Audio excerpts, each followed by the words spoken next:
Big chillin'. Real quick, just some thoughts on water management. I'm up here at my parents' house. We're on this really steep slope. I don't know how well the video picks it up, but you know, the whole front yard, which is as wooded as you can see, is a real steep slope. And we have this trail here. The previous owner used to run his ATV up and down this collecting firewood. And we don't have an ATV, so we're not really going to keep using it in that fashion. And we don't like that, you know, when it rains, this is bare ground. It just really erodes, right?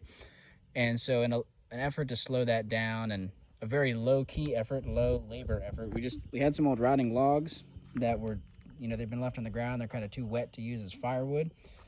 And so I just have been stacking them up here. And I stacked these up, you know, in the late winter, right? So after all the leaves had already fallen off the trees and kind of washed downhill. So there's not a lot of leaves piled up, but you can see we're starting to have a lot of sediment here. Is getting trapped, right? Like if this wasn't here, this stuff would have just continued washing down the yard.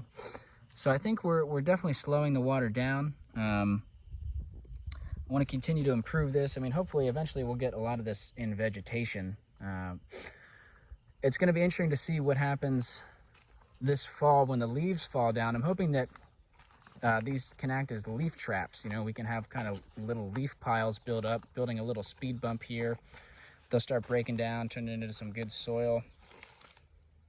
But we'll see. This was something that I just did, you know, took me like, I don't know, better part of like 2 hours, carry all this wood. I had to carry it from kind of far away, but I didn't have to cut any of it up. It was already nice and cut for me from the previous owner. And it's just something I'll add to, you know, occasionally we do trim things and thin things, and a lot of it can be used as firewood, but stuff that can't, you know, we can kind of add to these piles and maybe make some more. Maybe it'd be good to have one in between here. I'm not sure. But yeah, I just think it's a quick, easy way to slow down the water. I think it's, you know, a lot of you probably know, it's important to slow the water down on these slopes. We want it to slow down, infiltrate in. I don't want it to carry a lot of stuff away.